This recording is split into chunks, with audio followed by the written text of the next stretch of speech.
vamos então continuar, né, com o curso. Deixa eu relembrar um pouco o que eu fiz da última vez.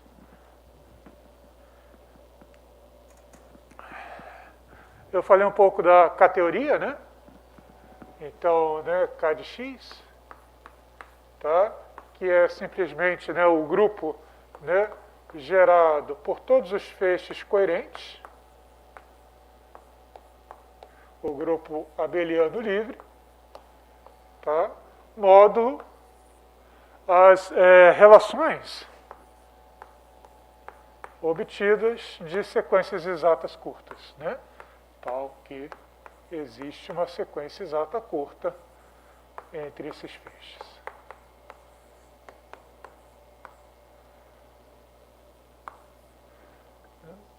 Então, esse é o K0 de X, né? Mas a gente não vai falar dos outros. Então, é o K de X, é o grupo de Grothendieck. Né? E ele captura informações importantes, né? Como a gente mencionou. Né? Tem vários operadores, a característica de Euler é um deles. Tá? Característica de Euler sobre Z. O grupo de Grothendieck, né, está definido de forma geral, né, para qualquer esquema X. Tá? Mas aqui a característica de Euler eu tenho que tomar soma alternada de dimensões de grupos de cohomologia, então é bom que elas sejam finitas. Então esse é o caso em que a gente está com um esquema projetivo sobre um corpo. Mas tem outras operações, né, que não dependem de tantas hipóteses. Por exemplo, se você tem um feixe invertível, tá, você tem a operação que é tomar o produto tensorial com L, que é um operador de K de X nele mesmo, né, que leva justamente, né, um elemento, né, um gerador, tá, em F tensor L. Quando a gente tensoriza, né, não precisa nem ser um invertível, mas isso é o que eu vou usar agora, tá? Um feixe localmente livre, né? Quando a gente tensoriza uma sequência exata curta, ela continua sendo uma sequência exata curta. Tá? Então, se eu tenho isso daqui igual a zero, tensorizo por L, né? Eu vou ter também igual a zero. Tá? Então, isso está bem definido no grupo de Grothendieck. E aí tem uma outra operação, que é o que a gente chamou a classe de Chern, na verdade, a primeira classe de Chern, né, que é uma operação derivada disso, né, porque aqui a gente está lidando com um grupo abeliano, né, então os homomorfismos formam um grupo abeliano. Tá? Então você pode somar, subtrair operadores. Tá? Então a primeira classe de Chern é o operador identidade menos esse operador aqui, que eu escrevi ali, mas a gente pega o inverso. Tá? Então, esse aqui que é o operador, tá? E isso aqui a gente denota por C1 de L. Então, a subtração de dois operadores, a identidade menos esse cara. E a gente viu que o K de X ele tem uma filtração topológica, né?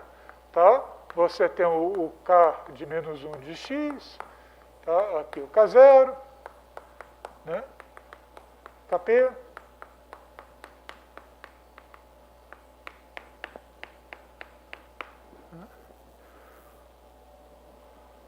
A gente está pensando, né, aqui, né, novamente, né, numa situação, para simplificar, projetiva sobre um corpo, tá? E a gente define o K de P como o subgrupo gerado, né, pelos Fs, cuja dimensão do suporte, que é o fechado, né, estamos falando de feixes coerentes, tá, é menor ou igual que P. Tá? Então, é o subgrupo de K de X gerado por esses Fs. E a observação que a gente fez é que esse operador, o C1 de L, quando restrito, tá, a KP, na verdade, manda dentro de KP menos 1 de X. E crucial para a gente mostrar isso foi o lema de De Visage, de Grothendieck,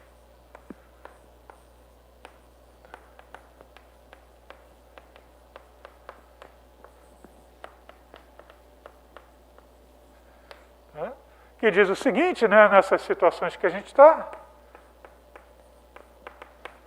Projetivo sobre um corpo, você pega F, um feixe coerente.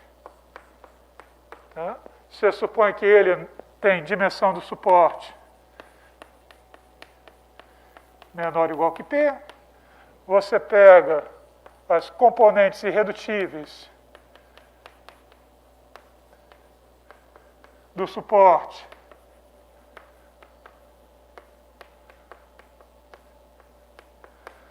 com dimensão exatamente P. Tá? E aí você tem que o meu F ele é côngruo. Então, essa é a conclusão. O F é côngruo a uma somatória de igual a 1 até m, o número de componentes irredutíveis de dimensão P, do comprimento do meu feixe em cada uma dessas componentes. Tá? E aqui o O de YI, com essa estrutura reduzida, tá? Isso aqui vale módulo Kp menos 1.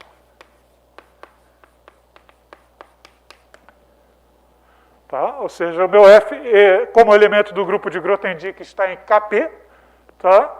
E módulo Kp menos 1, tá? Nesse quociente, tá? Ele é igual a essa soma, com esses feixes estruturais de subesquemas integrais. Tá? Onde esse cara daí, vamos escrever logo, é o comprimento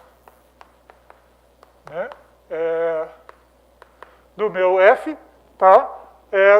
Num ponto genérico. Tá? Num ponto genérico do Y. No ponto genérico, só tem um ponto.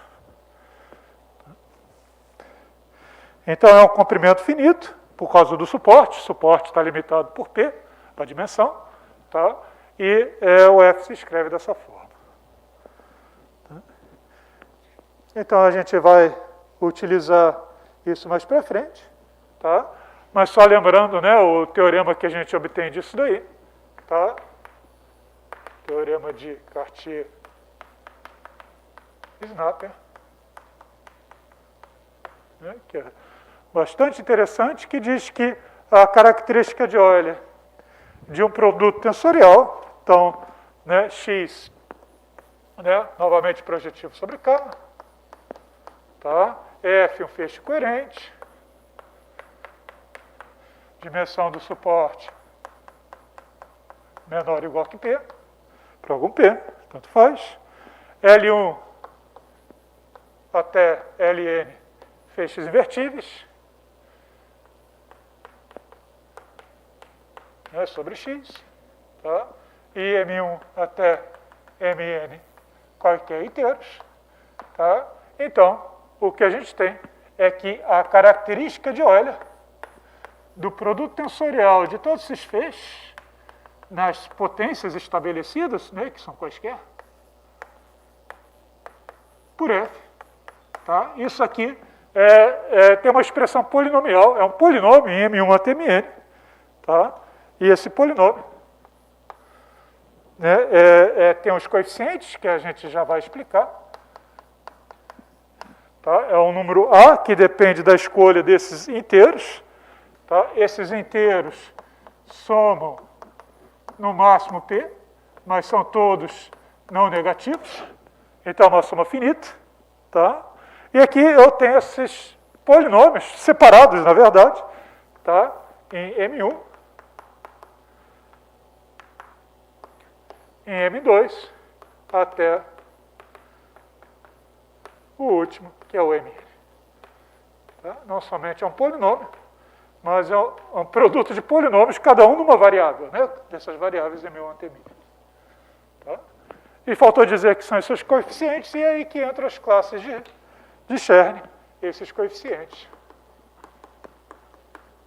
São, tá? É a característica de Euler, você pega as classes de Chern, os operadores, pega ele, compõe eles várias vezes, em 1 vezes, até o outro em n vezes, aplica isso ao F e pega a característica de Euler.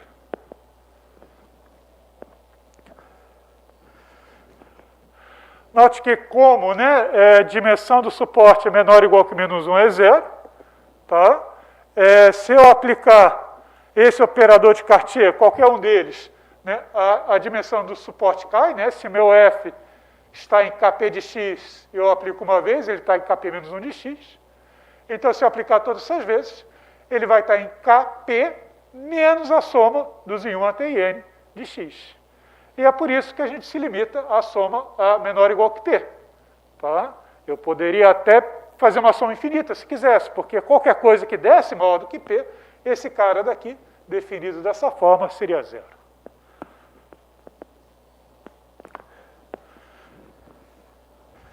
Então, isso foi, né, o resultado bem interessante que a gente fez, né, na aula passada. Tá? E agora vamos fazer um pequeno, uma aplicação disso para curvas. Né? E vamos obter, tá, a versão do teorema de Riemann-Roch para curvas, tá, sem a dualidade. E daqui a pouquinho a gente vai obter a dualidade. Vou explicar.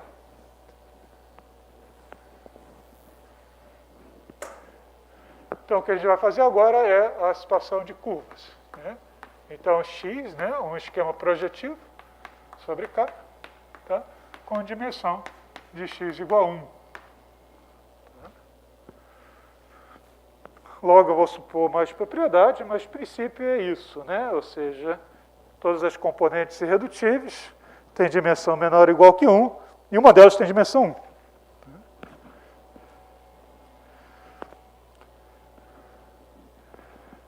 Tem um lema, que eu, na verdade, poderia ter formulado antes, tá? É o que acontece quando você faz a composição de operadores de primeiras classes de Chern, como a gente faz ali, né? Tá? Na última fórmula que eu escrevi. Tá? O que é isso? Então, aqui é uma composição, tá? E essa composição é igual à soma das classes de série, estou falando, classe de Chern menos a classe de Chern de L tensorial. Tá? Então, aqui eu estou pegando L e M invertidos.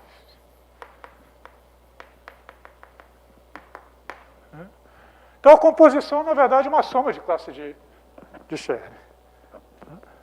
E a prova disso é só entender, né, quem são os operadores. Tá? Então, um dos operadores é identidade menos o produto tensorial com menos 1. Outro operador é identidade menos produto tensorial é menos 1. Tá? E a composição se distribui com relação à soma. Né? Então, isso aqui vai ser, né, justamente identidade menos, que é a composição desses dois, menos esse cara daqui.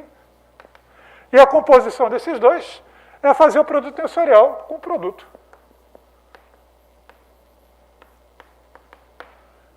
Então, daí sai diretamente, né, aquilo, né, porque, né, aqui eu tenho o meu C1 de L, né, eu vou ter que somar a identidade. Desculpa, aqui é mais, né, porque eu troquei o sinal. E é o que vai fazer funcionar, porque eu tenho que somar a identidade e subtrair a identidade. Tá? Então, quando eu fizer isso, eu vou ter exatamente, tá, aqui a composição de classes de Chern, tá, e do outro lado, o lado direito.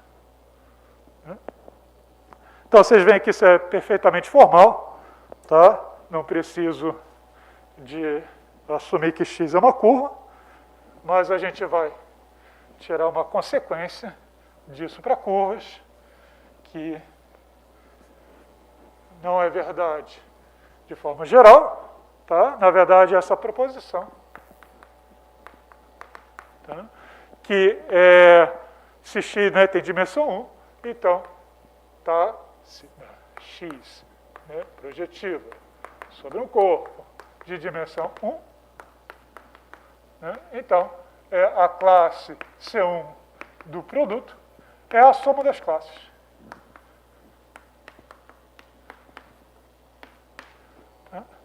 Ou seja, eu estou dizendo que o lado esquerdo é zero. Mas aí é justamente por causa da dimensão. porque cada um desses operadores faz cair a dimensão do suporte.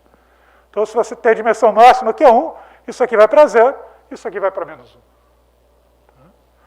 Então, cai em K-1, que é 0. Então, você tem essa aditividade das classes, tá, de Scherner, né, como a gente definiu no grupo de Grothendieck, né, para curvas. Para curvas também a gente faz uma definição.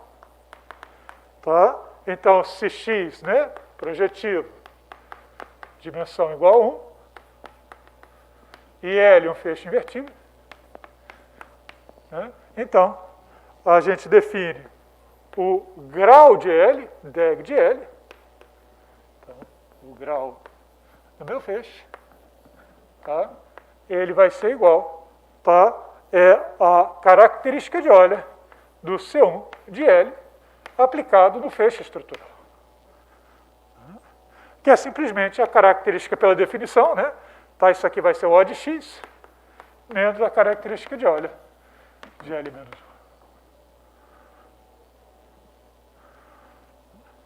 Então, uma definição, poderia fazer essa uma definição, na verdade, para qualquer, tá, esquema, né? Tá? Mas ela é útil para curvas, por causa do seguinte.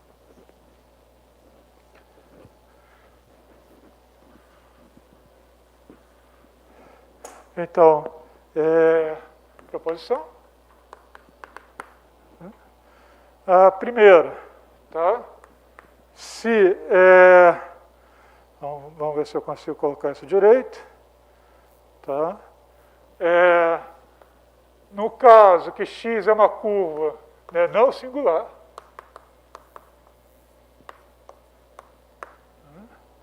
o meu L e L é um O de x de D, para D um divisor efetivo. L é sempre um O de x de D, né, com algumas condiçõezinhas sobre x, reduzido, por exemplo. Tá? Mas estou supondo que é um divisor efetivo. Tá? E aí, sendo uma curva não singular, ele é igual ao divisor de veio correspondente, né? Ou seja, quando a gente escreve assim, a gente pensa em divisor de Cartier, tá? Dado localmente por funções, que no caso, por ser efetivo, são funções regulares. E o que a gente faz aqui é calcular, né, a valorização dessas funções em cada um dos pontos. Tá? Os anéis locais são anéis de valorização. Né? Tá? Então, o meu D se escreve dessa forma. Tá? Ele é maior ou igual que 0. E a gente usualmente chama do grau do D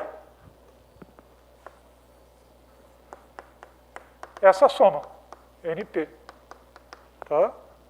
Isso para qualquer divisor, não só os efetivos. Tá? Mas a afirmação, tá? Por enquanto, né, eu só estou introduzindo os objetos. Tá? A afirmação é que o grau do L, tá, é o grau do D.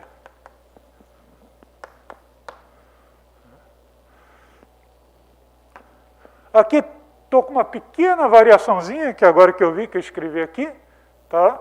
Mas vamos fazer um pouco mais simples, não singular, sobre um corpo algebricamente fechado.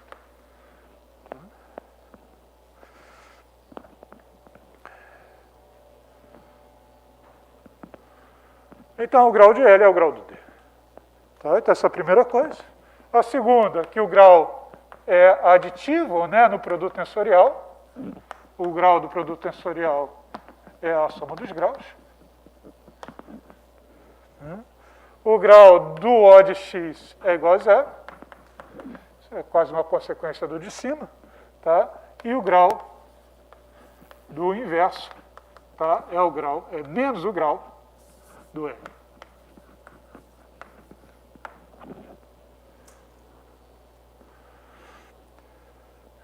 Então, é tudo uma consequência do 1, no final das contas. Né? O O de x é o O de x do zero. Né? Tá? E o grau do zero é 0. Então, se eu tenho isso, eu tenho 3. Tá? O 4 é uma consequência do 2, quando você usa O de x, porque o produto tensorial desse por esse é O de x.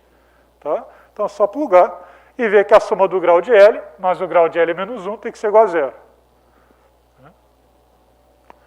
essa aditividade, ela segue do que a gente acabou de mostrar aqui, né? Que as classes de Chern são aditivas do produto. Né? Como que você faz o grau? Você faz o grau colocando aqui, tá, o feixe.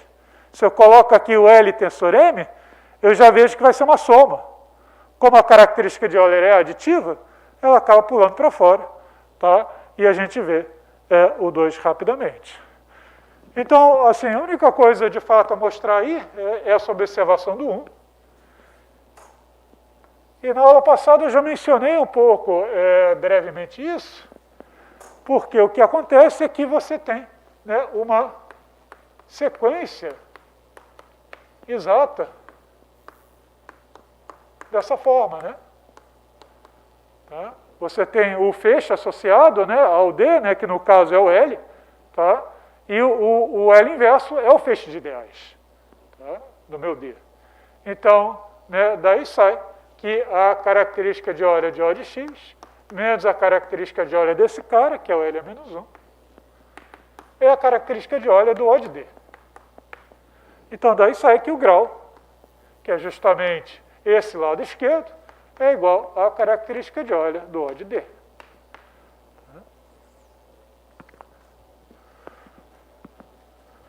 Mas esse D tem suporte finito, né? Tem suporte exatamente naqueles pontos. Então, né, o que você tem? Né? O suporte, tá, do D, tá, é um conjunto de pontos, tal que NP é maior que zero, é um conjunto finito. Tá? Então, o que você pode fazer, né, é pegar uma vizinhança, né, de cada ponto, uma vizinhança aberta, né, com a propriedade, tá, que Q não pertence ao de P para todo Q com NQ maior que zero. Tá? Então, você tem uma coleção finita de pontos no suporte, tá?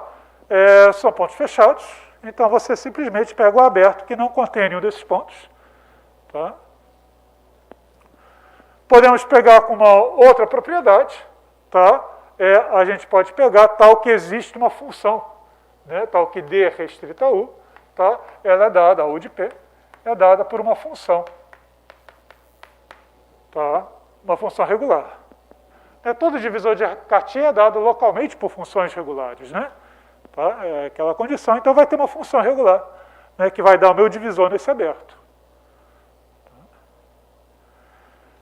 E a característica de Euler, né, do O de D, tá, é igual à dimensão do H0 de X do O de D, porque, né, não tem H1, tá, é finito.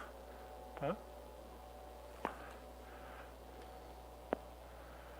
E isso daqui, né, esse H0, né, de X O de D, tá, ele vai ser simplesmente a somatória sobre P do H0, do UP, do O de D, restrito ao P. Ou seja, basta pegar uma seção, né, nesse aberto, né, e o que acontece é que na interseção, a interseção de quaisquer desses abertos, por causa dessa propriedade, não tem nada do suporte do D.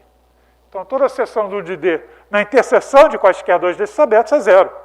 Então, não preciso fazer colagem, é a soma direta já. Aqui você tem o mapa,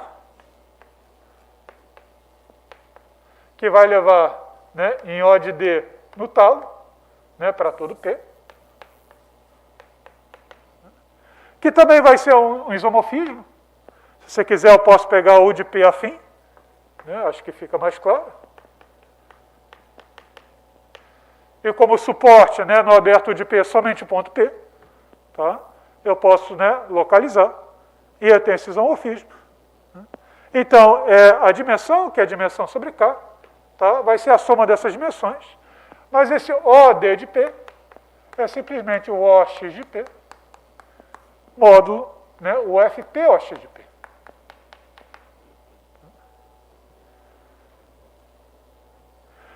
E a dimensão desse é quociente. A gente está no anel de valorização discreto. a dimensão é justamente a valorização.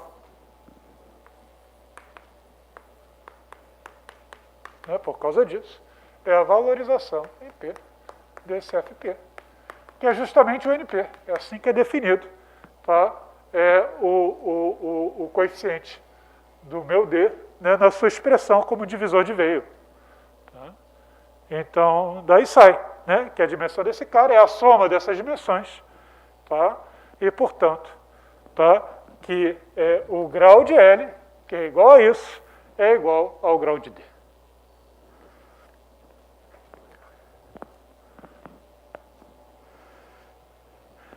Uma consequência disso é o teorema de Riemann, né, que diz simplesmente, é quase uma besteira, mas vamos lá, que o H0 de L, tá, se eu pego, né, X, né, não, projetiva, não precisa nem ser não singular, sobre K, de dimensão X igual a 1, tá? Então H0 de L depende do grau. Tem uma constante aqui, mais 1, tá? Menos PA de X. Tá? E tem um fator de correção, que é o H1. Então, esses H's minúsculos são a dimensão da cohomologia, né? Tá? E isso que me diz o teorema de Riemann, né? Que a dimensão do espaço de seções desse feixe, tá? Depende de coisas numéricas, né? Aqui, o grau. Tá? E esse H1, tá? A gente, né, atribui isso a Riemann, né? Tá? E tem a parte do Rohr. Na verdade, o que o Riemann, né, mostrou, se eu me lembro bem, é que esse lado daqui é menor ou igual que esse lado aqui. Tá? Quem foi que capturou essa diferença foi um aluno dele, o Rohr, né? E a gente chama o teorema final de Riemann-Rohr. A gente já vai ver ele, tá? Talvez até no começo da semana que vem. Mas a prova disso é uma banalidade. Por quê? Porque a característica de óleo do meu L, tá, é justamente, por definição de característica de óleo, H0 de L menos H1 de L. Mas, por outro lado, o grau de L, tá, é, por definição, a característica de óleo de X menos o grau, menos a característica de óleo, tá, do meu L é menos 1, né? Então, deixa eu botar assim, tá, que o grau do L é menos 1, tá, é essa diferença de característica de óleo, tá, e a gente já viu ali que isso aqui é menos o grau do L. Então, utilizando essa segunda igualdade, a gente tem que a característica de óleo do meu L vai ser igual ao grau do L mais a característica de óleo do O de X. Tá? Só utilizando essa segunda igualdade. Tá? Mas a característica do óleo do O de X é igual a H0 menos H1. Só depende da curva, portanto, né? Não depende da escolha do feixe invertido. Tá? Se a gente está com uma curva, né, reduzida, conexa, então o H0 de O de X são as funções regulares. Tá? Isso daqui é K. Né? Tem dimensão K, tem dimensão 1, por exemplo. Então, 1. Né? E esse daqui é o que a gente chama de gênero aritmético. O Hartmann define num exercício, eu acho que eu ainda não havia definido, é o PA que aparece aqui. Tá? Então, o teorema de Riemann é justamente pegar essa igualdade, substituir, tá? E jogar o H1 para o outro lado.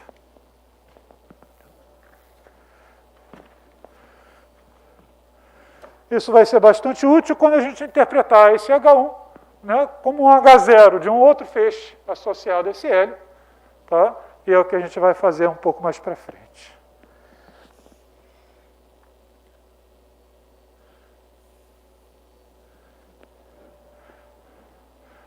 Vocês devem ter ouvido falar do gênero geométrico. Né? Então, qual que é a relação entre o gênero aritmético e o gênero geométrico? Né? Então, o Hartmann tem essa notação, PA de x.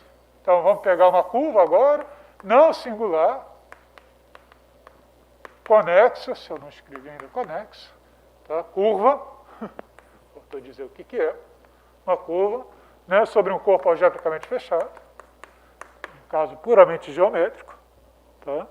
Então, você tem o gênero aritmético, como eu mencionei, é o H1 do O de x, e você tem o gênero geométrico, tá? Que é justamente, né, na nossa notação usual agora, né, é o H0 do ômega 1 de x. Tá? Do feixe de diferenciais de Kähler, né, do x, você olha para, né, as diferenciais globais e a dimensão delas. Esse é o PG de x. Tá? A gente vai mexer nisso mais para frente, tá? E uma das igualdades que a gente vai obter é que esse H0 é igual ao H1 do O de x. Tá? Então, isso aqui vai ser o que a gente vai chamar de dualidade. Tá? É mais geral do que isso, é aplicado, né, em esquemas um pouco mais gerais, mas nesse contexto, tá? Isso permite a gente passar de um H1 para um H0, como eu falei. Né? Então, nesse contexto, a gente tem que o gênero aritmético é o gênero geométrico. Tá? Então, você pode trocar esse PA pelo PG de x.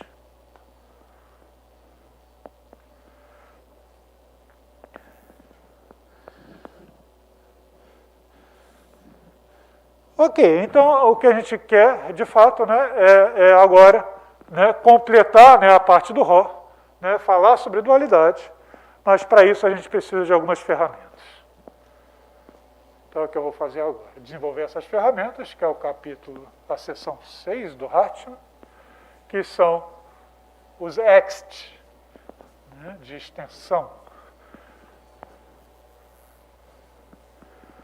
Então, vamos falar sobre isso. Tá? São os grupos e feixes EXT.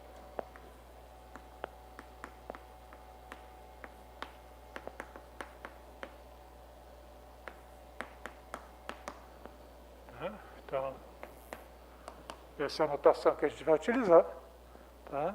Vem da palavra extensão. Tá? Bom, eu vou falar um pouquinho sobre isso. E aí vocês vão ver. Tá?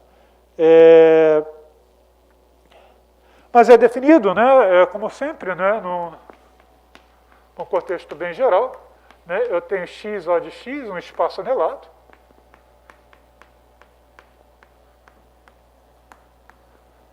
Tá? Eu tenho f e g, O de x módulos.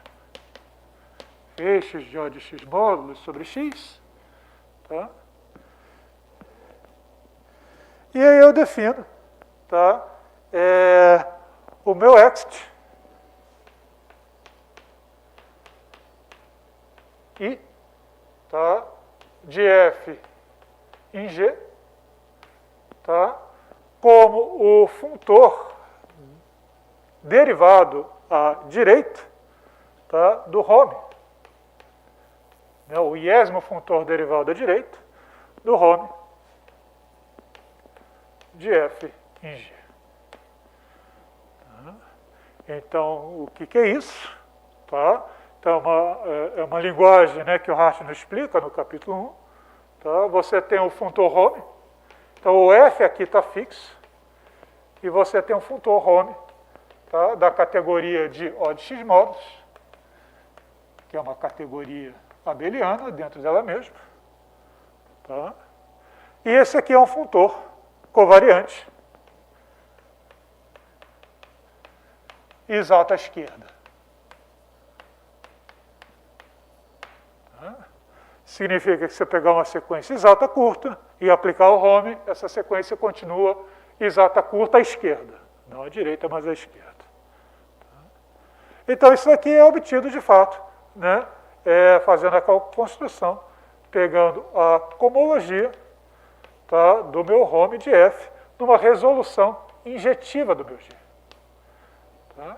Então, esse ponto aqui está simplesmente, escrever aqui, denotando uma resolução injetiva qualquer de O de x módulos do meu G.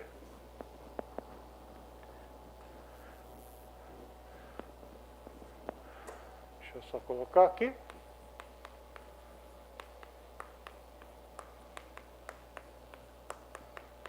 Isso aqui é uma resolução injetiva.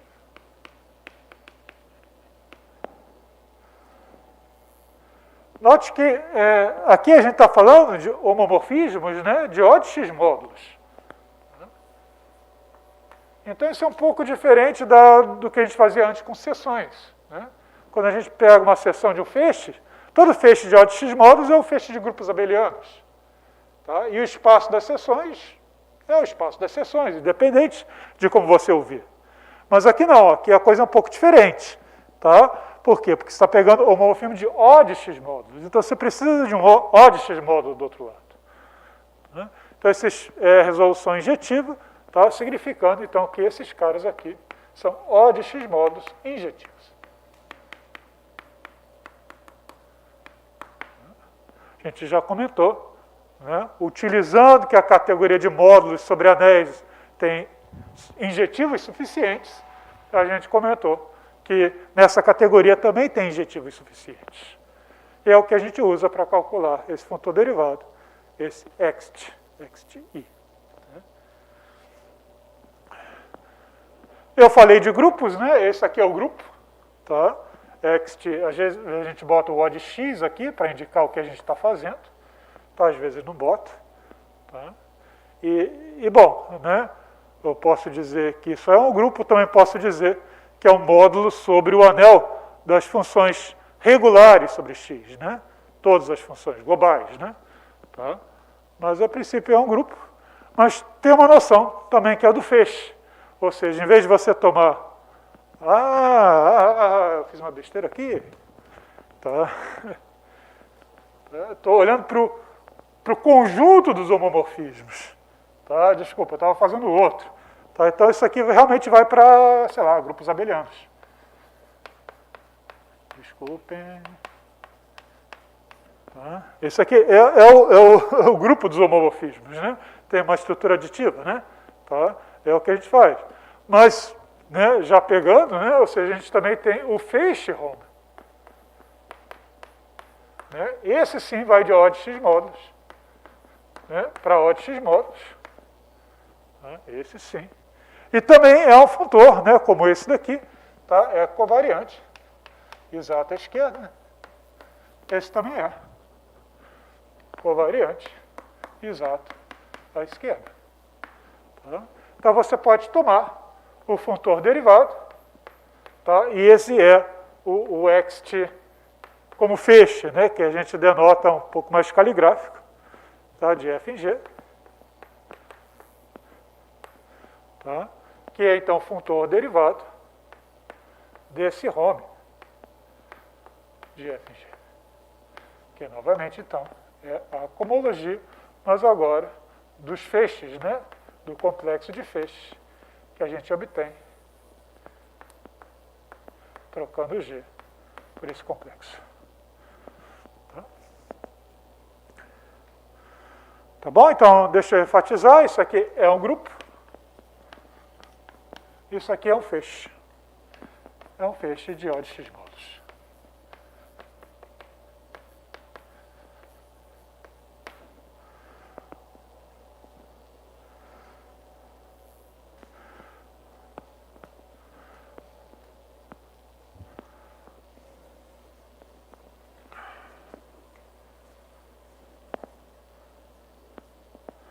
Porque a palavra ext, tá? Bom, o Hartson, ele lida isso, né, num exercício que eu vou passar, né, amanhã, como eu normalmente passo. Ué. Desculpe. Certo. Já é exercício 6.1, mas deixa eu só fazer essa observação. se você tem uma sequência exata curta, tá? Isso aqui a gente pode chamar, e a gente chama, né, de uma sequência exata curta, tá? Se tiver as condições, claro, tá? Mas a gente também diz que, quando uma coisa acontece, que F é uma extensão de F2' por F'. Tá? É como se eu estivesse construindo um feixe, tá? Começando com F2', tá? E aí, né, aumentando ele, adicionando F'. Tá? Então, essa é uma forma de colocar as coisas. Tá? E como todo funtor derivado, né, você tem uma sequência exata longa associada a uma sequência exata curta. Então, infelizmente, é o mesmo F, mas vamos pegar o home, tá? De F2', tá? Nessa sequência exata curta. Tá? Então, vamos pegar, tem um trecho, né, que é justamente antes da fronteira. Esse é o R0, tá? E aí você tem um mapa para X1 de F2' para F', né? Tá? Note que na definição, né, o primeiro F não desempenha papel nenhum, quer dizer, não é ele, né? É o outro, né, que você está utilizando. O funtor derivado é no outro. Tá? Então, eu pego uma sequência exata curta e viro uma sequência exata longa. Em particular, tem um mapa de fronteira. Né? E como aqui você tem sempre a identidade, você tem do outro lado um elemento.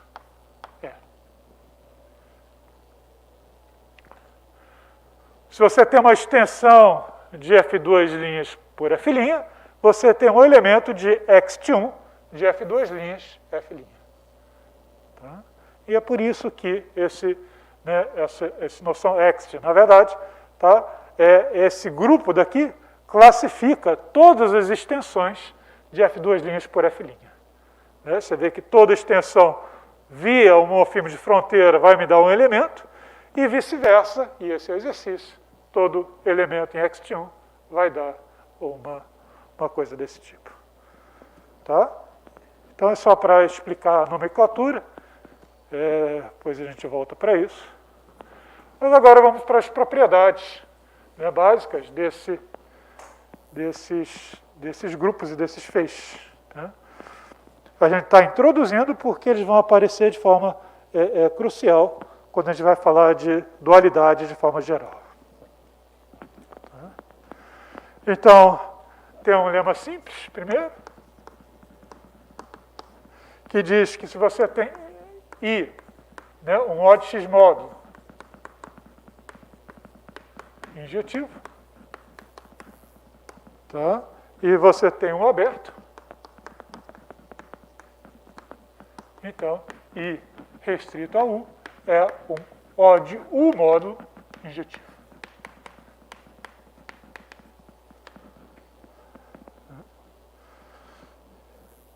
Então, restrição de injetivas, né, como módulos, né, é injetivo. Tá? E a prova disso é relativamente simples. Tá? O que a gente tem que fazer? A gente tem que pegar uma inclusão, né, na categoria de odd módulos. Então, esses são feixes de odd módulos. A gente tem que pegar um mapa qualquer para I restrito a U. E mostrar que ele se estende. Essa é a propriedade dos injetivos. Tá? Mas o que a gente faz, a gente estende por zero. Né? Tem a inclusão, J de U em X, e tem a inclusão por zero, que a gente aplica esse diagrama, J, né, exclamação de F, vai ser injetado em J, exclamação de G, tá? E aqui você tem o mapa para J, exclamação do I restrito a U. Então, essa é a extensão por zero, né? A gente aplica isso em um feixe. Tá? O que isso significa? Isso aqui é o feixe associado ao pré-feixe, cujas seções sobre um aberto são as seções do F, se esse aberto está em U, e se o aberto não está em U, é zero. Tá? Então, é claro que é uma coisa fatorial, tá? Você tem, né, homomorfismos, né, nesses pré-feixes, né, e, portanto, nos feixes associados. Tá? É injetivo nos pré-feixes, claramente. Tá? Então, né, você passa de uma injeção para uma injeção. Tá? E o que acontece é que você tem uma mapa natural, né, que aqui eu só vou estar colocando para o I, tá? Desse cara daqui para o I. Basta olhar para os pré-feixes, né? Tá? Esse cara no aberto, ou é igual ao próprio I, tá? Ou ele é zero. Tá? Então você tem, na verdade, uma injeção desse cara aqui dentro. Tá? E agora, tendo a composição, utilizando que o I é injetivo, a gente sabe que isso se levanta.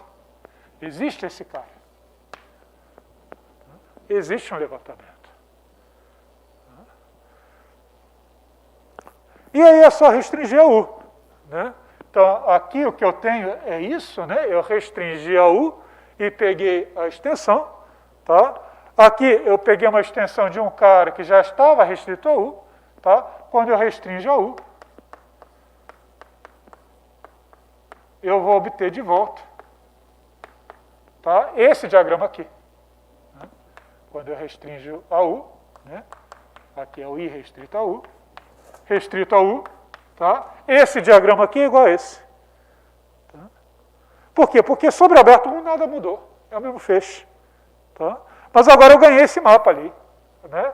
Quando eu restringi ao aberto U, eu ganhei esse mapa para I restrito a U, que é igual a esse. Tá? Então, esse daqui é meu G, esse daqui é meu F, esse daqui é a inclusão, tá? E o meu mapa para o I restrito a U se levantou para o mapa de G para I restrito a U. Tá?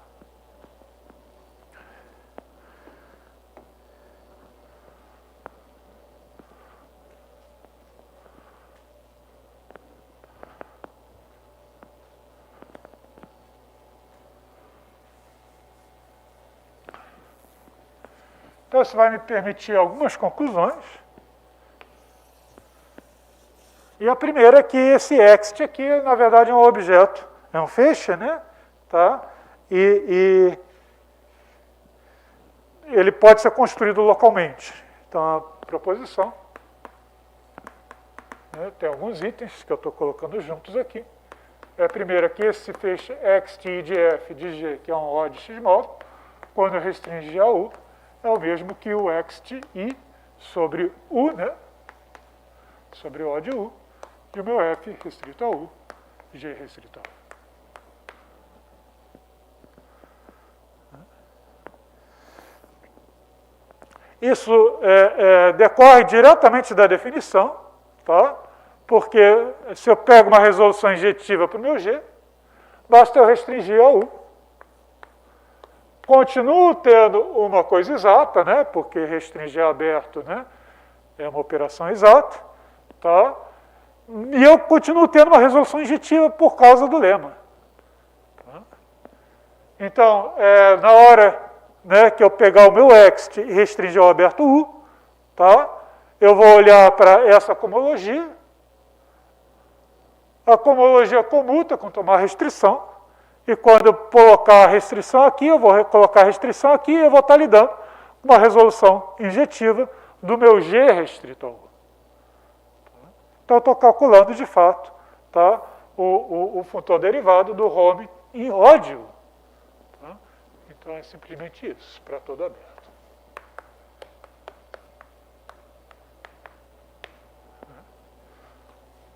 Outras propriedades, tá, é que o feixe ext,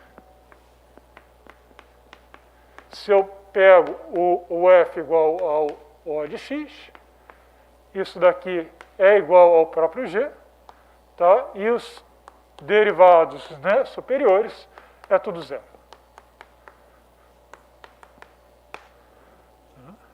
Então, quando o F é O de x, o feixe ext, ele é meio que trivial.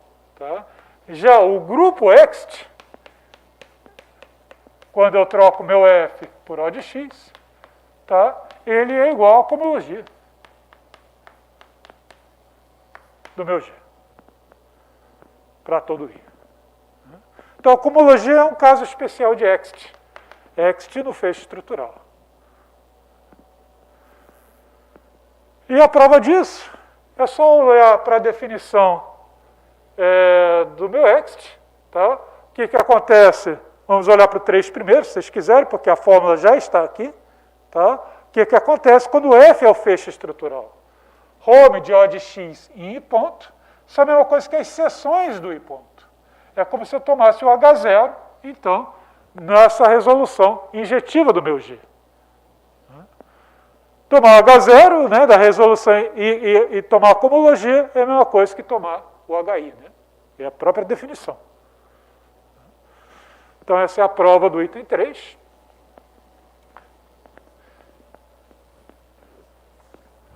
Então, deixa eu colocar aqui. Tá? Então, provas.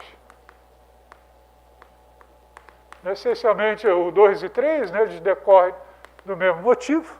Tá? Primeiro, que você tem o 2, né, que o home de O de X em alguma coisa, tá, é o próprio G. Tá? Você tem, né, um isomorfismo natural de um no outro. Né? Basta pegar o 1, né, e ver onde ele vai ser na seção do G. Então, o home de O de X é um funtor exato. Leva sequências exatas curtas e sequências exatas curtas, as mesmas, né? Não muda nada. Né? É isso, mantém a mesma coisa. Tá? Então, daí sai que esse home de O de X, tá? é um funtor exato. Não é exato à esquerda, não é exato à direita, quer dizer, é exato à esquerda, é exato, simplesmente exato, a esquerda e a direita. Tá? E aí faz com que a cohomologia, tá, seja zero, tá? E isso daqui é simplesmente o fato que isso aqui é o home, né? Que é o G de novo. Tá? E a gente tira também o item 3, porque se você pega seções globais nisso, seções globais do feixe home são os homomorfismos globais. E do outro lado você tem o G. Tá? Então, isso aqui está me dizendo que esse funtor tomasse... Bom, a gente usava essa notação, né? Tá? Então, esse cara daqui é o mesmo que esse cara daqui.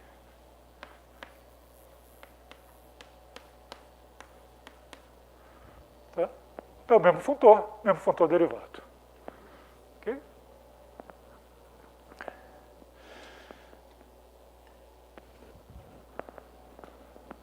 Então, a gente já sabe, né, que funtores derivados, tá, de sequências exatas, né, curtas, a gente obtém sequências exatas longas. Né, tá? Então, o funtor derivado do home e do f em alguma coisa. Tá? Então, a sequência exata curta vira uma longa substituindo aqui, no lado direito. Tá? O que é surpreendente é que é também no lado esquerdo. Então, vamos lá. Proposição.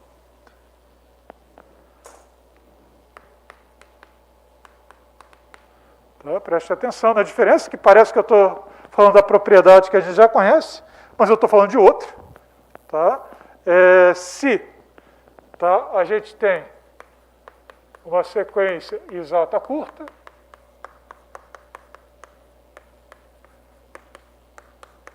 tá? E um outro feixe G, né?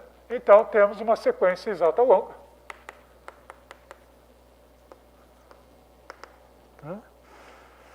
Eu vou usar o grupo, mas também vale para o feixe.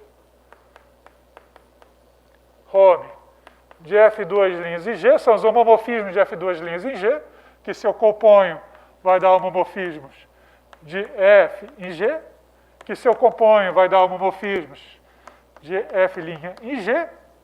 Tá? E o que a gente sabe é que isso é uma sequência exata, então exata à esquerda. Tá? Mas a afirmação é que a gente tem uma sequência longa, em que a gente vai começar a colocar os feixes de Ext, mantendo o G fixo e trocando o que aparece no primeiro buraquinho aqui. Né? Então, isso é uma sequência exata longa. Dessa forma.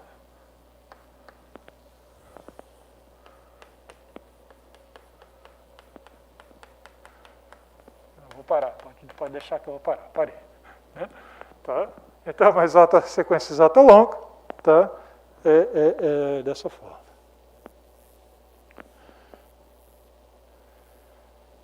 Então, parece surpreendente, né? Que também vale ao contrário, né? Tá? Do outro lado. Mas a prova é muito simples, na verdade. Por quê? Porque a gente calcula esse ext, né, pegando uma resolução injetiva do G. Então, prova, né? Vamos pegar uma resolução injetiva do meu G.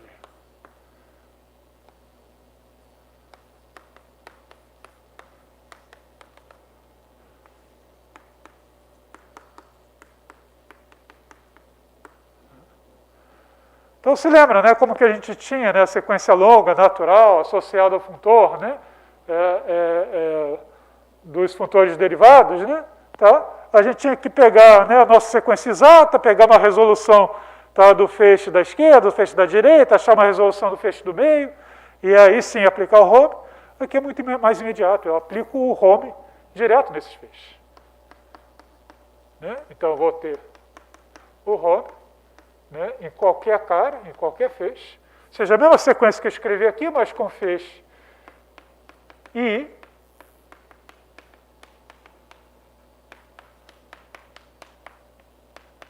Certo? Tá? Era uma sequência exata, então quando eu aplico, continua exata à esquerda, tá? Mas por ser injetiva, também é exata à direita. Porque isso, né? Todo homomorfismo de F' para I se levanta para um homomorfismo de F para I, por ser injetor. Então a gente tem novamente, né, um complexo de sequências exatas curtas. E é esse complexo de sequências exatas curtas que vai me dar uma sequência exata longa nas cohomologias. Tá? E as cohomologias, né, é justamente os exts. Né? Aqui é o ext do F2' no G, ext de F em G e ext de F' em G. Tá? Então, né, sequência longa da cohomologia desses complexos é justamente essa sequência aqui.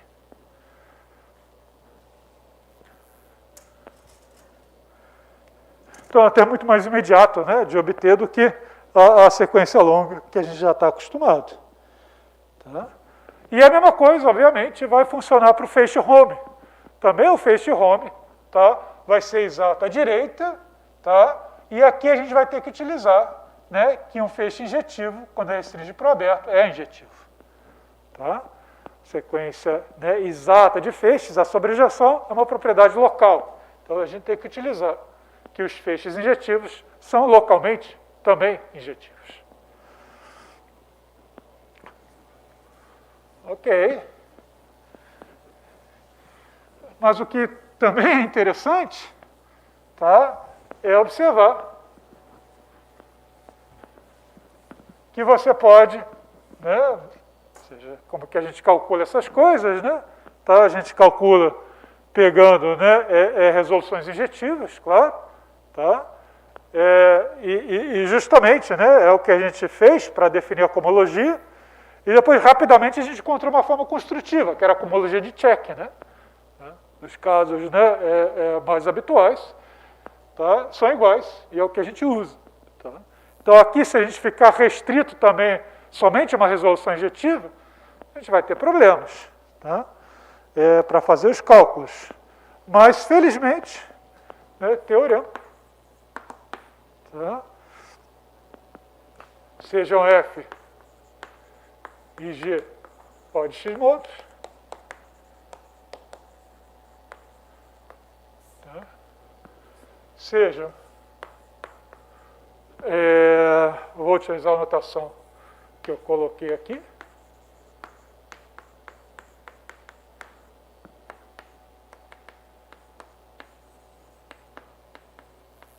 uma resolução de F, ou seja, o que eu quero dizer é que tem uma sequência exata longa que termina em F, mas vai para zero também, que é exata, tá? Onde esses LIs são feixes localmente livres. Não precisam ser invertíveis, tá? Localmente livres apenas.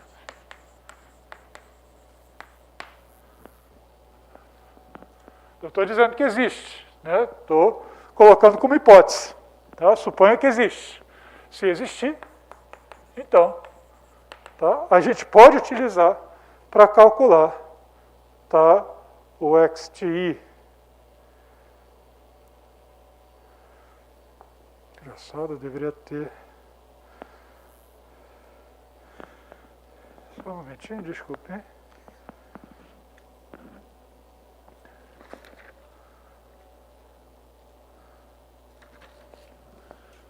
Só um momentinho.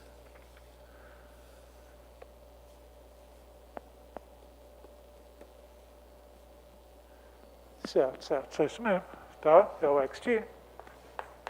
Então, o XT de F em G, tá? É a comologia do complexo que a gente obtém, né? Pegando esses caras, né? E aplicando a G.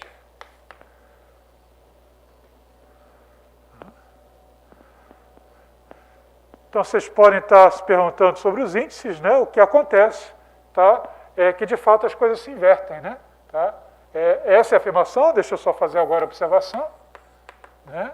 Que quando você pega o complexo, né? Tirando o feixe F para calcular essa comologia, você tem o home de L0 em G, e aqui, via composição, que você tem o home de L1 em G.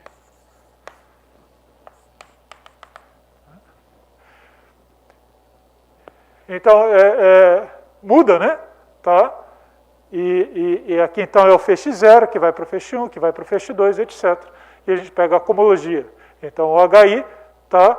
É núcleo desse mapa sobre a imagem desse. Esse seria o H1, né? Tá? O H0 é simplesmente o núcleo desse mapa, tá? Que é justamente o home de F em G.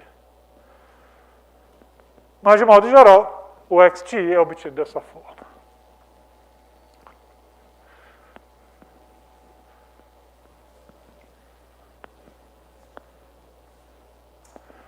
Então, como que a gente argumenta aqui? Tá?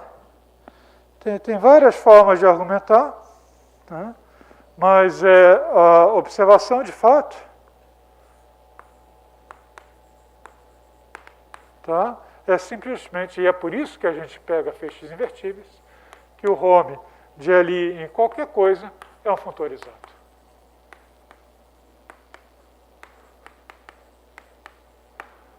Tá? Por que é um funtorizato, né? O que eu estou querendo dizer é que se você tem uma sequência exata curta, então, aplicando, né, esse home,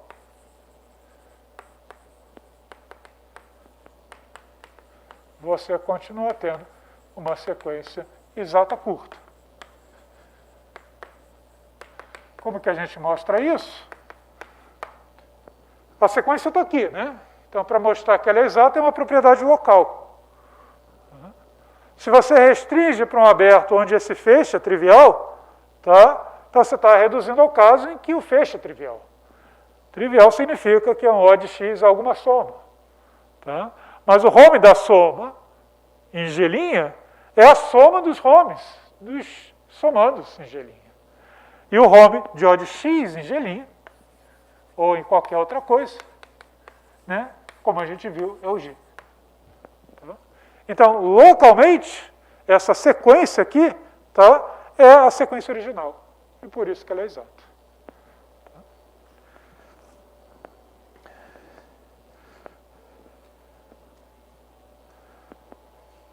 Então, o que a gente faz, de certa forma, é comparar ambos os lados, né? Tá?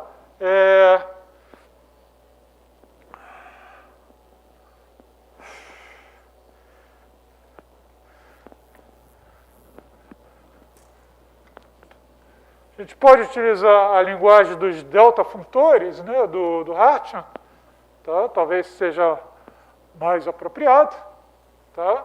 Mas uma outra forma também de ver isso, tá? É lidando com sequências exatas curtas, né, e usando um pouco de indução, né? Então, ou seja, é claro que o ext 0 de f em g, isso aqui a gente já sabe que é o home de f em g, né? E isso daqui é justamente, né, o H0 da sequência home de L ponto em G. Foi exatamente o que eu escrevi aqui, tá? O H0 é o núcleo desse cara, tá? Mas tomar home em G, tá, é exato à esquerda, né? Tá? Então, o núcleo desse mapa é justamente o home de f em G. Então, isso é uma coisa que a gente já tem. E agora, se a gente tem uma resolução injetiva do meu G, que é o que a gente usa, né, para calcular tudo, tá? Eu vou interromper essas, né, pegar o conúcleo, tá? Depois, é claro, a resolução continua. Então, toda a resolução, né, eu posso quebrar dessa forma, tá? E a gente está interessado, né, no ext, né? Então, a gente tem uma sequência exata. Vamos lá, vamos ver se eu consigo fazer isso direito, sem me atrapalhar. Você tem uma sequência exata.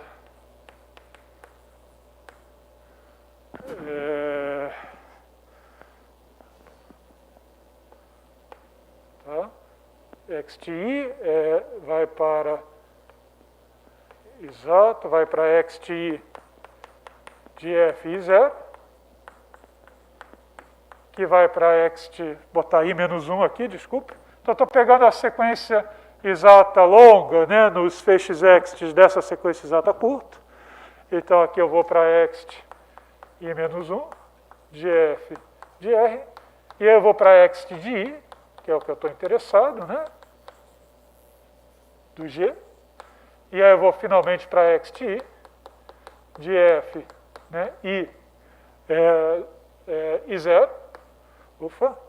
Aqui eu estou interessado, né, eu já fiz para 0, né, estou interessado em i maior que 0. Se maior que 0, isso aqui é 0, porque você tem um feixe injetivo aqui. Então, está me dizendo que o xt é o conúcleo dessa sequência. Tá? E se por indução eu já mostrei que isso aqui é igual, tá, ao hi do home, hi menos 1, né, de L ponto G, a única coisa que eu preciso mostrar é que você tem uma sequência exata longa, também associada àquela construção direita. Ou seja, que aqui você vai ter o hi do home. Tá? Desculpa, aqui não seria G, né? Seria o meu I0.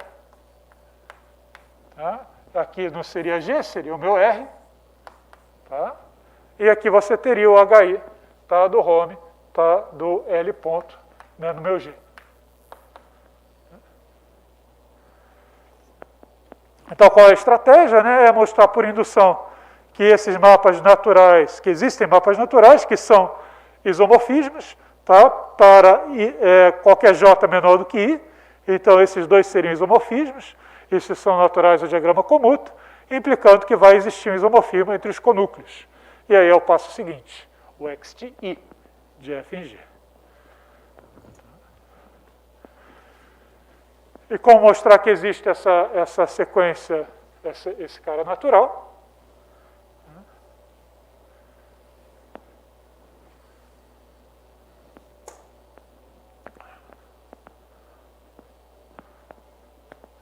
É olhar como as coisas estão definidas, né? Tá? Então, vamos lá. Né? Você tem, né, uma resolução injetora, né, que está aqui. Tá? Eu vou aplicar o home nela.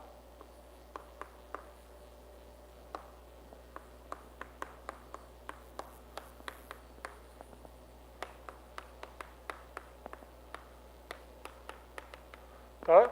E aí você tem esse complexo, a cohomologia desse complexo é XTI. Tá? Mas você também tem um mapa, tá? Uma resolução do F. Então, isso vai dar para a gente, tá? Uma outra sequência aqui embaixo.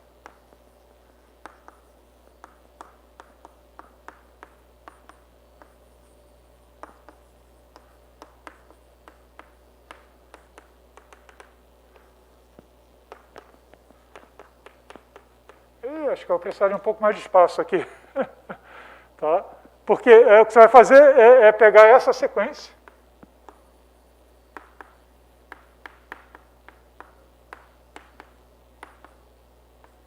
E vai observar o seguinte. Vamos lá, vamos ver se eu consigo. Se a gente consegue. Tá? Ou seja, eu tenho a resolução do meu F, né? Então, essa resolução vai trazer, né, essa sequência, né, de Holmes aqui. Tá? E eu tenho um diagrama, um quadriculado, tá? Em que o termo, né, na posição IJ, né, digamos assim, é o Home de LI em IJ. O que a gente pode dizer? Né?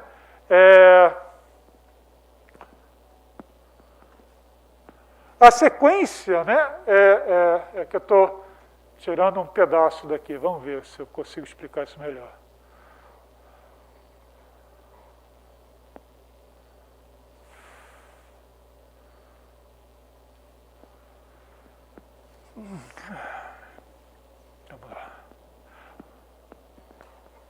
Uma das coisas é a resolução, né, é a cohomologia aqui.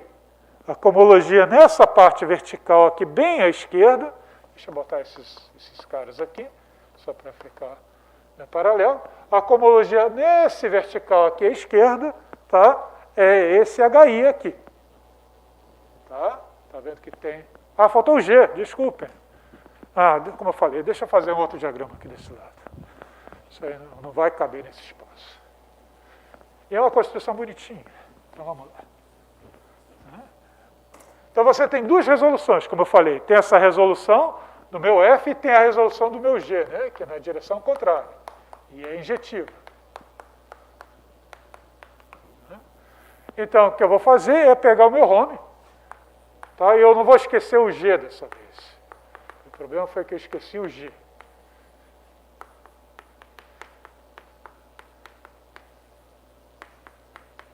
Então vamos lá. Vou perder um pouquinho mais de tempo aqui, porque isso aqui é bonitinho.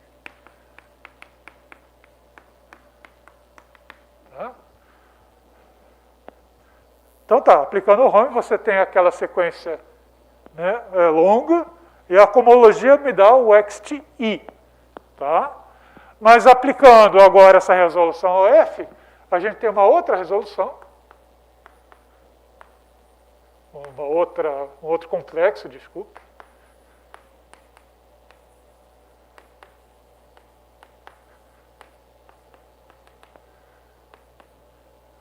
Deixa eu ir até o Home 2, né? Você tem um outro complexo. Tá? E é justamente pegando a cohomologia desse complexo que a gente tem o lado direito. Então, o que a gente está dizendo é que a cohomologia desse complexo é igual à cohomologia desse complexo. Como que a gente vai comparar? Bom, vamos preencher o diagrama quadriculado. O que eu fiz aqui, né, com Home em G, eu posso fazer com Home em I0.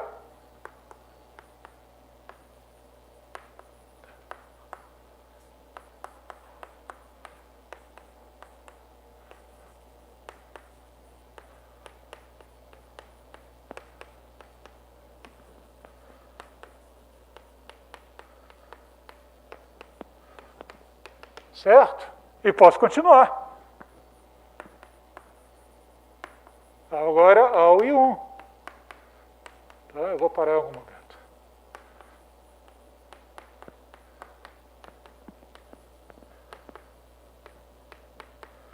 E por aí vai. Né? Então, você tem, tá? É um quadrante, né? Tá? De um diagrama, né? Tá? Indo para a direita e descendo, tá? Infinito. Tá? E o que a gente pode dizer sobre isso? Tá?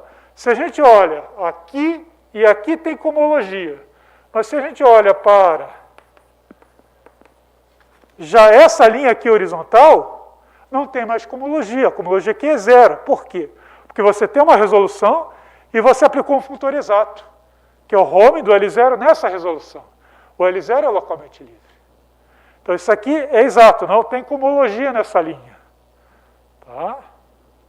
Então, também não tem nessa, tá? Porque os LI são localmente livres.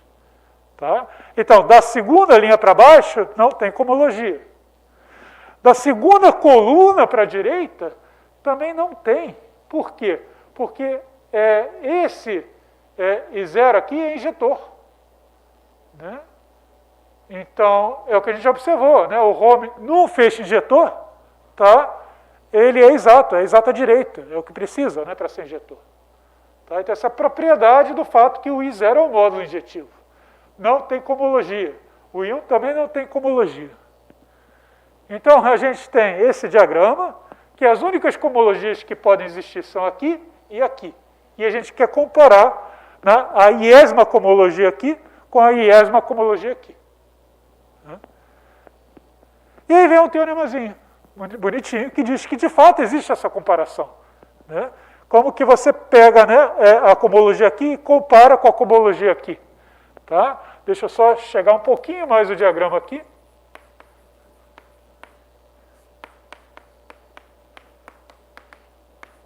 Para ter o cara que eu preciso. É muito simples, né? Você pega um elemento que está, né, aí no caso é tudo local, né, mas tudo bem, pega uma seção local, um elemento local aqui, que está no núcleo, você leva ele para cá. Como ele está no núcleo, né, ele vai para zero, então esse também vai para zero. Como aqui é exato agora, ele vem de um outro elemento daqui de cima, uma seção local desse cara. Você leva esse elemento para cá. E aí o que acontece? Tá? Que a imagem desse elemento para cá é a imagem do x', mas o x' já vem aqui da esquerda. Então é zero. Então esse cara está no núcleo desse mapa. Vem de um x4 aqui. E aí você faz a mesma coisa, leva então para um x5. Tá? E aí, completando o diagrama aqui, é a mesma história, né? Esse x5 vai ter que ir para zero, porque a imagem aqui é a mesma do x3', que vem do x2'. Então, isso aqui vai para zero. Significa, então, como esse cara aqui é exato, que ele vem de uma seção aqui. E essa seção aqui tem que ir para zero, tá? Porque você tem uma injeção aqui e esse cara vai para zero, porque vem do x4. Então, você faz o que a gente chama de uma caça no diagrama e percebe que você consegue pegar, né, um elemento do núcleo em qualquer posição que você está e aí, fazendo o zigue-zague, utilizando a exatidão, você chega para cá. A gente acaba utilizando só a exatidão vertical, tá, das colunas. Mas, é claro, se a gente quer um isomorfismo, a gente tem que fazer o contrário também. E aí a gente usa a exatidão das linhas. Então, você tem um mapa natural. E é isso que a gente está utilizando. Né? Você tem um mapa natural, tá? Que é um isomorfismo, tá? Por indução. O caso I igual a zero já fizemos. Tá? E aí você chega à conclusão que você tem um isomorfismo aqui também.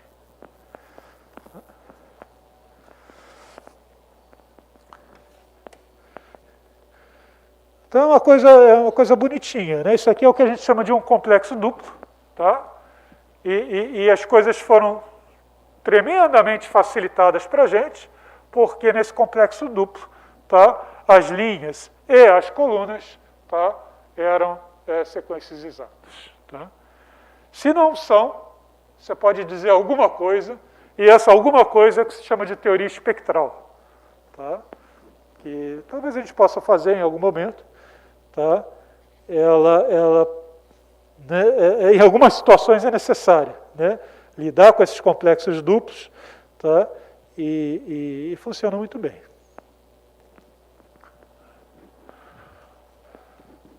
Qual é a utilidade desse teorema? Tá? A utilidade é que resoluções injetivas, né, é muito difícil de produzir. Os feixes injetivos são feixes completamente intratáveis, tá? Mas feixes localmente livres a gente conhece muitos. Tá? E no caso, né, particular em que X é um esquema projetivo, tá? A gente tem os teoremas de Serre. Né? Então, se a gente tem X, um esquema projetivo, sobre um anel A mendeliano, tá? E F um feixe coerente, Tá?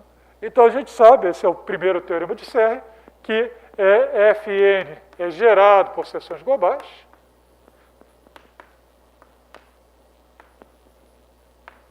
Tá? Para um n qualquer, mais grande, né? Tá? Isso significa que você tem uma sobrejeção. Né? Esse R é a dimensão do espaço de seções globais, que a gente sabe que é finito, para F. Então, a gente tem uma sobrejeção do F por um feixe localmente livre. Pega o núcleo e continua. Tá? Então, a gente tem uma resolução de F, né, nesse caso, que é o nosso caso de interesse, tá?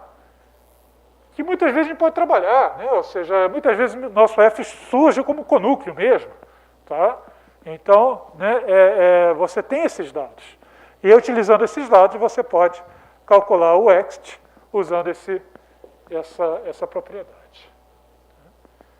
Então, essa é a finalidade de fazer isso.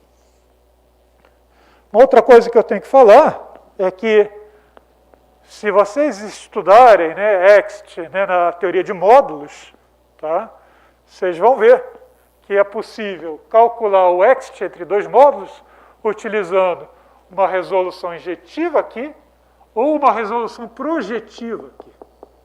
Tá? Que sobre módulos, né, se você tem um módulo qualquer, você finitamente gerado sobre um anel neuderiano, você tem uma resolução desse tipo, onde o que você tem aqui são módulos livres. Tá? O anel a alguma potência. Né? Tá? Isso é uma resolução projetiva do meu F. E o fato que você pode calcular o ext utilizando uma resolução projetiva ou uma injetiva, termina nesse diagrama duplo. Exatamente o que a gente fez aqui. Agora, na categoria dos OX módulos, isso daqui não é uma resolução projetiva. Os feixes localmente livres não têm a propriedade de serem projetivos. E, na verdade, tem um exercício, eu vou apontar para vocês amanhã, que é quando eu passo as listas, nas terças-feiras, tem um exercício que pede para mostrar que na categoria dos módulos sobre P1, a reta projetiva, não tem projetivos suficientes. Ou seja, os localmente livres não são projetivos, e se a gente for buscar os projetivos, não tem. É impossível encontrar uma resolução para projetivos. Mas assim como na teoria, né, dos feixes, né, a gente sabe que ao invés de uma resolução injetiva, basta uma resolução Flask, tá? Também aqui. Né, não precisamos de projetivos, mas dos localmente livres. E os localmente livres a gente tem.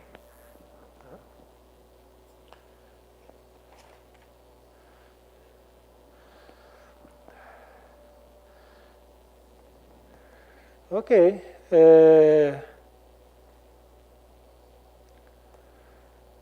É isso. Temos mais a dizer sobre esses extras, mas eu não tenho muito tempo. Vamos parar por aqui.